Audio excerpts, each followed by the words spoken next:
5 énigmes que seules les personnes qui ont de la réflexion peuvent déceler. Les gens ont tendance à penser que l'intelligence est la seule chose dont tu as besoin pour résoudre un problème difficile. Cependant, des tonnes d'études montrent que c'est la capacité de sortir des sentiers battus qui peut te sauver la vie en te sortant de cette situation compliquée. Tu crois que tu l'as en toi ? Voyons voir si ta perspective unique sera capable de résoudre certaines des énigmes les plus difficiles. Mais avant de commencer, n'oublie pas de t'abonner à Sympa et d'activer les notifications pour ne manquer aucune de nos nouvelles vidéos.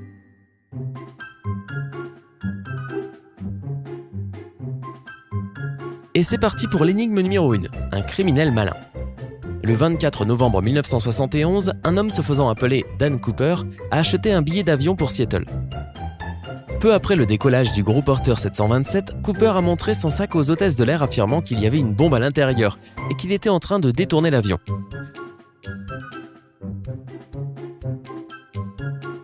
Après cela, il a exigé 200 000 € et 4 parachutes, 2 modèles simples et 2 de réserve. Lorsque l'avion a atterri à Seattle, la police a fait apporter les parachutes et l'argent aux présumés terroristes. Une fois après avoir obtenu ce qu'il avait demandé, il a laissé les passagers partir et a ordonné à l'avion de décoller à nouveau. Un peu plus tard, alors que l'avion était en vol, Cooper est descendu en parachute quelque part au-dessus des forêts de l'État de Washington. Cet incident s'est réellement produit et à ce jour, la police n'a aucune idée de qui était vraiment cet homme et de ce qui lui est arrivé après le détournement. La question est donc simple. Pourquoi Cooper a-t-il demandé 2 simples parachutes et pas un seul ? Tu as 15 secondes pour le découvrir.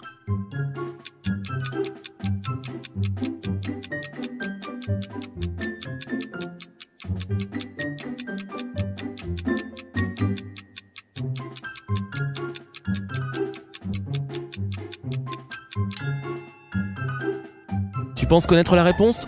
En fait, ce n'est pas si difficile. Selon les lois américaines de l'époque, le détournement d'un avion était un crime passible de la peine de mort. Dan Cooper savait qu'il y avait une forte probabilité que la police lui donne un parachute défectueux. Il a exigé 2 simples parachutes pour que la police pense qu'il allait prendre un otage avec lui. Et son plan a fonctionné. Bien sûr, la police ne pouvait pas risquer la vie d'une personne innocente, alors ils ont donné à Cooper 2 parachutes en parfait état de fonctionnement. Affaire classée ? Non, pas encore. Devinette numéro 2, de société. Imagine que tu es un expert très recherché dans ton domaine et que 2 entreprises incroyables t'offrent un emploi. On dirait un rêve qui se réalise, n'est-ce pas ? Pas si vite, parce que maintenant tu dois faire un choix.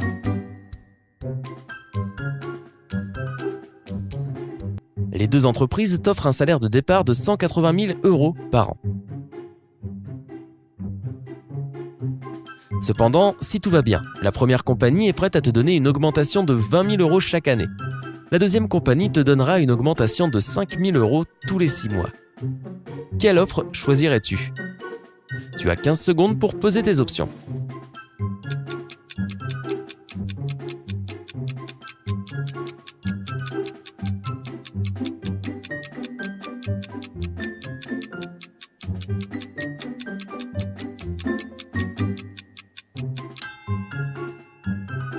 Qu'est-ce que vous pensez ?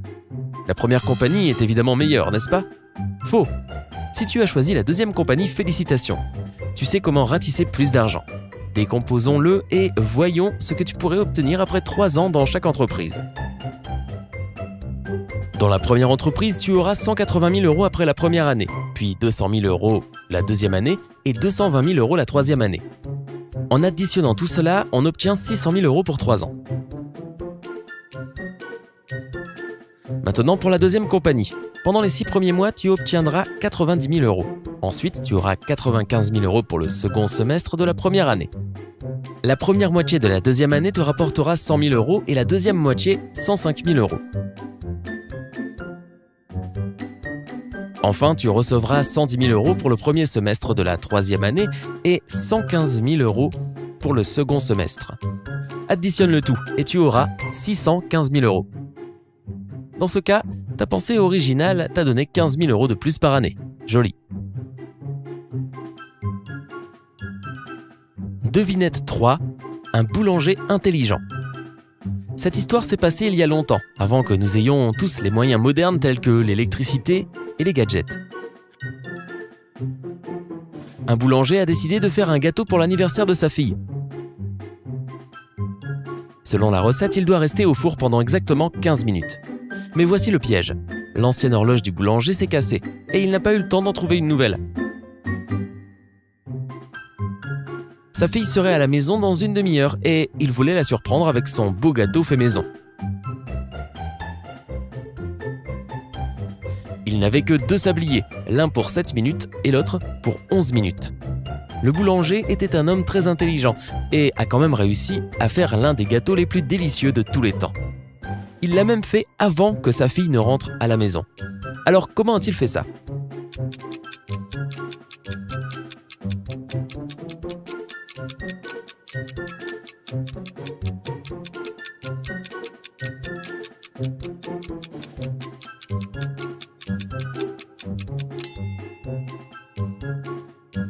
Pour faire le gâteau parfait, il a retourné les 2 sabliers. Quand tout le sable de la partie supérieure du verre de 7 minutes est tombé, il était temps de mettre le gâteau dans le four. Après 4 minutes, lorsque le sable de la partie supérieure du verre de 11 minutes s'est vidé, le boulanger a simplement retourné ce verre une fois de plus, pendant 11 minutes.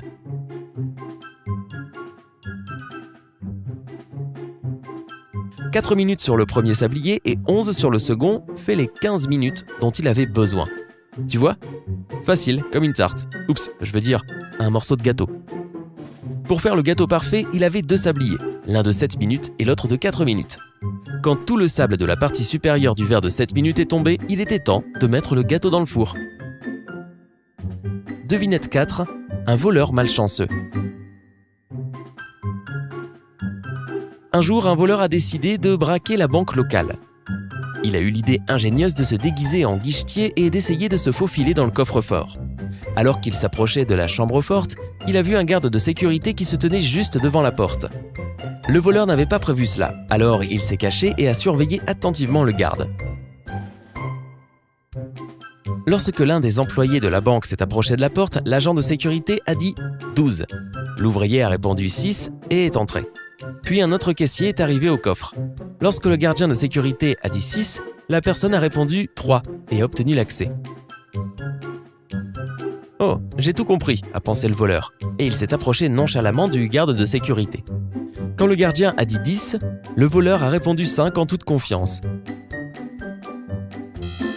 Il a été arrêté immédiatement. Alors, pourquoi la réponse du voleur était-elle fausse ? Et qu'aurait-il dû répondre à la place ? Tes 15 secondes commencent maintenant.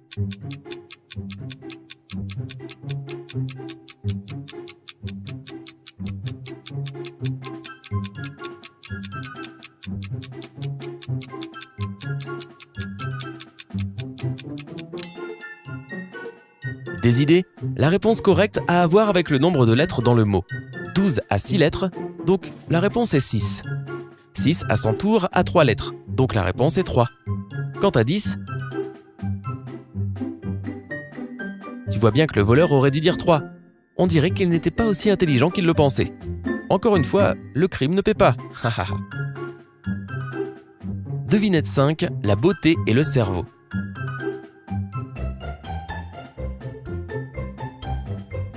Il était une fois un baron qui s'était ruiné et avait perdu toute sa fortune.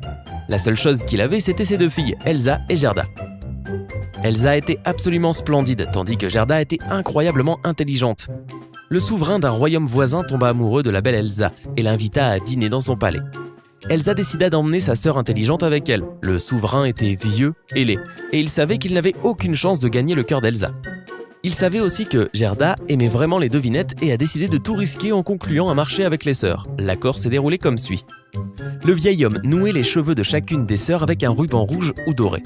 Elles pourraient toutes les deux obtenir des rubans assortis ou des rubans différents.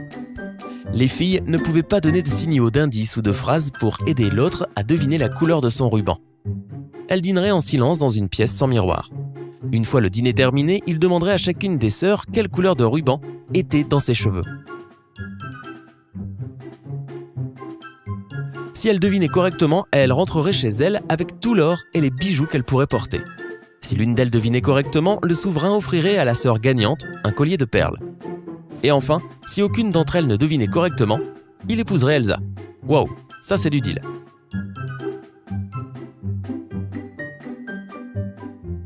Gerda en a parlé avec sa sœur et elles ont accepté de jouer au jeu.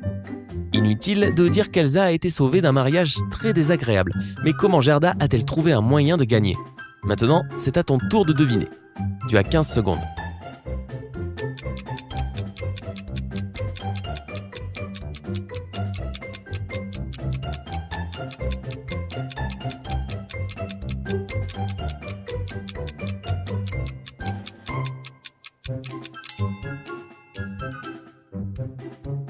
Celui-ci est toujours un mystère pour nous. Tu as réussi à le résoudre? Alors, laisse ta réponse dans les commentaires ci-dessous.